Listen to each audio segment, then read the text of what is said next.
Regardez attentivement cette vidéo. Vous voyez là, c'est Nico Williams qui parle à Hansi Flick, le coach actuel du FC Barcelone. Vous voyez, ils discutent et regardez attentivement les regards de ces personnes-là. Vous voyez, ces regards-là veulent dire beaucoup. Le regard de ces deux personnes-là signifie beaucoup et je vais vous expliquer pourquoi. Pour ceux qui ne les ont pas reconnus, il s'agit des potes de Lamine Yamal. Ok, c'est vraiment son entourage proche. Je sais plus s'ils ont grandi ensemble ou quoi, mais actuellement, ces trois-là ne se lâchent pas. Et pourquoi c'est intéressant de les voir regarder cette conversation? C'est parce que eux, ils savent ce qui se passe en coulisses. Tout le monde sait que Lamine Yamal et Nico Williams, ils sont inséparables. C'est des gars en sélection, ils se lâchent pas. Ils sont tous les deux jeunes, talentueux. Et il y a une grande amitié entre les deux. Il faut lire entre les lignes. Ça, c'est la story de Lamine Yamal. Le fait de voir cette image, ça prend tout son sens. Ils savent très bien ce qui est en train de se dire entre les deux. Et aujourd'hui, ça se confirme. L'agent de Nico Williams a rencontré Deco, qui est le directeur sportif du FC Barcelone. Quand on assemble tout ça, on sait que très prochainement, Nico Williams peut être au FC Barcelone. Je sais pas comment vous allez gérer ça, les fans du FC Barcelone. Parce que c'est un peu le même problème qu'on a rencontré avec Mbappé, Vinicius, Rodrigo. Là, Rafinha, de base, il peut jouer là. Mais maintenant, Lamine Yamal, il est trop boosté. Du coup, on a mis Rafinha ici. Si Nico Williams arrive, où est-ce que Rafinha va jouer? Moi, je sais que Rafinha peut jouer 10, mais 10, c'est la place de Olmo. Donc, qu'allez-vous faire? Les gars, mais il y en a, c'est maintenant, vous comprenez? Messi, même à 45 ans, met-lui juste une équipe autour de lui, des joueurs qui jouent pour lui. Ma parole que c'est le meilleur joueur du monde, même aujourd'hui. Messi, c'est Messi. Il me parle même pas des Yamal, des Cherki, de ce que tu veux, de Haaland, de Mbappé. On s'en fout. Messi, il sera toujours fort au foot. Je vous jure que même à 50 ans, il peut te faire des différences de fou. Des différences que tu n'imagines même pas. Au niveau professionnel, face à 11 joueurs en Europe, pas en Europe, ce que tu veux. Quand il a le ballon dans les pieds, il y a danger. Tous les adversaires le savent. 36 ans, on l'a vu en Coupe du Monde. Il a pris tous les défenseurs qui avaient une hype du moment, il les a pris, il les a éteints. Hier, encore une fois, j'ai regardé le match, il a failli mettre un but de fou, il finit homme du match, je crois. Replacement défensif. Non, hier, il s'est donné à fond, vraiment, hier, il s'est donné à fond. Alors, je dis pas que Messi vient défendre, hein. Toute sa carrière, on l'a vu marcher, c'est normal, c'est son jeu. Il y en a, ils comprennent toujours pas. C'est son jeu, les gars, de marcher. C'est un mec, il a la vision, il sait ce qui se passe sur le terrain. Si c'est pas toi qui vas apprendre à jouer au foot à Messi. S'il veut marcher, il marche. Mais ce que je veux dire, c'est que le mec, si vraiment il se donne à 100%, mais j'imagine même pas. Même à 40 ans, Messi, s'il se donne à 100%, je vous jure qu'il n'y a aucun joueur qui est plus fort que lui. Hier, toutes les légendes sont venues le saluer et c'est ça en fait que j'aime, c'est que même les légendes du Real Madrid, les Toni Kroos, Marcelo, Ramos, en fin de carrière, vu qu'il n'y a plus autant cette rivalité qu'avant les Real Barça, je vous jure en interview, quand il parle de Messi, t'as les frissons. Tu vois qu'ils rigolent, ils ont été traumatisés par ce mec avec son petit pied gauche. Et il y en a, vous venez faire les choquer, moi je suis même pas choqué de son match d'hier, mais c'est Messi, frérot, Lionel Messi. J'avoue, par contre, Suarez, c'est chaud, les gars, vraiment. Si c'était pas le pote à Messi, il serait où?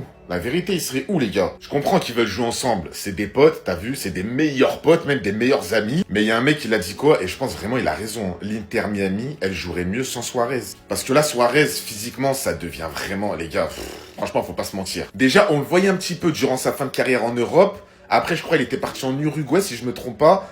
On le voyait que physiquement, il commençait à prendre du poids, les sprints, ça allait moins vite, physiquement, il tenait pas trop. Mais là, les gars, comment il court, comment il est essoufflé, tout ça. Non, les gars, franchement, au bout d'un moment, peut-être qu'il faut dire stop. Ou alors, c'est peut-être à l'entraîneur de le mettre sur le banc, de le faire rentrer, de le faire sortir, je sais pas.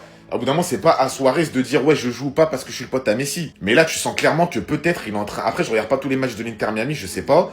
Mais là, des matchs qu'on voit, il est peut-être en train de prendre en otage le poste de numéro 9. Tout ça parce que c'est le meilleur ami à Messi. Je suis désolé, Messi veut gagner. L'Inter Miami veut gagner. La Coupe du Monde des clubs, il la joue. Parce qu'au bout d'un moment, il faut se remettre dans la tête que t'as pas ce Suarez-là. Hein. Ce Suarez-là, meilleur neuf des 15 dernières années pour moi. Le meilleur neuf. Et là, les gars, c'est un Suarez qui, quand il court, tu vois très bien qu'il... tu vois très bien, les gars, qu'il arrive pas.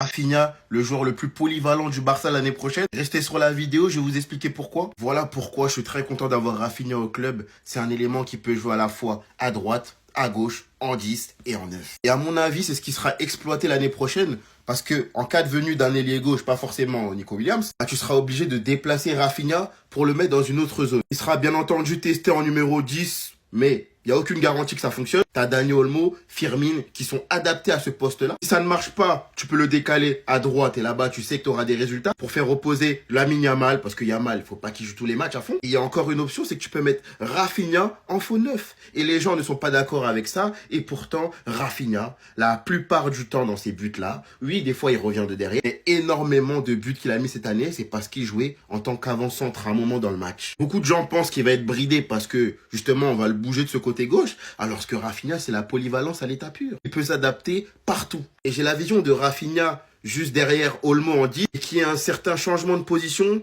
à des moments du match pour déstabiliser l'adversaire. Donc les gars, Rafinha, je vous le dis, ce sera l'atout important pour nous l'année prochaine.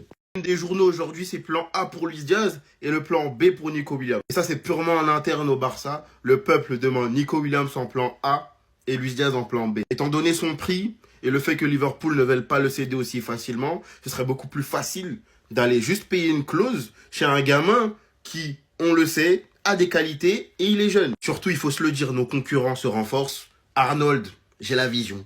Face à Nico Williams, j'ai la vision. Personne n'a oublié ce qu'il lui a fait en 2019. Luis Diaz et Arnold ont joué dans le même club. J'ai moyennement confiance en lui. Il y aura un peu d'empathie. Alors que Nico, il va clairement lui faire un boulot, on le sait tous. Les supporters de Bilbao, ils veulent pas qu'il vienne à Barcelone. Ils savent déjà qu'ils vont pas être dans le top 4 l'année prochaine s'il part. Eux, ils s'en foutent clairement. Tant que Nico, il va pas au Barça, qu'il aille à Arsenal, au Bayern ou à Chelsea, ils s'en foutent. Et surtout, d'après les dernières informations, Bilbao ne souhaiterait pas laisser partir son joueur et voudrait faire de lui le meilleur salaire du club. Heureusement qu'il y a une clause, comme dit Brax. Heureusement qu'il y a la clause. Parce que si on devait l'acheter purement, je vous assure qu'on serait dans un combat et Deco, je pense qu'il irait même pas sur ce terrain-là. Attendez. Marcus Rashford a fait de Barcelone sa priorité et attendra jusqu'à la fin du mercato. S'il vous plaît, rassurez-moi. Et juste avec ce tweet, j'espère que vous avez la vision. Pendant le mercato, Deco a la possibilité de frapper très fort. Écoutez seulement. À l'heure où on se parle, Joan Garcia au Barça, c'est fait. Confirmé par Fabrizio Romano. Hier, dans la journée, il y a eu une réunion entre l'agent de Nico Williams et Deco. Confirmé également par Fabrizio Romano. Apparemment, Nico Williams est fou à l'idée de jouer au Barça. D'ailleurs, il y a pratiquement toute la commune qui est hype pour Nico Williams. Et regardez ce qu'on a appris. Le club est conscient en interne que Nico Williams est en train de devenir une cible favorite des fans pour le mercato de cet été. Normalement, là, vous avez capté. Si pendant le mercato, Deco ramène Nico Williams, plus Marcus Rashford en prêt, et en supplément, pourquoi pas un Grimaldo, croyez-moi que Deco, plus personne va le toucher. Plus personne. Imaginez le mercato de malade. Joan Garcia, Nico Williams, Rashford, Grimaldo, ça serait une dinguerie. Après, bien évidemment, on va attendre, parce qu'à l'heure actuelle, rien n'est fait. Concernant Nico et Luis Diaz, on a même appris ça. La décision prise par Nico a été bien accueillie par la direction. Luis Diaz reste le premier choix, mais si les négociations se compliquent, Barcelone sait que Nico veut venir. Honnêtement, tout ça, c'est du bluff pour moi. Le Barça n'a pas envie de dépenser plus de 60 millions d'euros pour un ailier. Pour Luis Diaz, Liverpool demande plus de 60 millions d'euros, alors que pour Nico, il y a juste une clause de 58 millions d'euros à payer. Donc pour moi, le Barça ira sur Nico, et on essaiera d'aller gratter en prêt Marcus Rashford qui attendra jusqu'à la fin du mercato. Bref, en tout cas, n'hésitez pas à me donner vos avis dans les commentaires, et moi je lirai tout ça.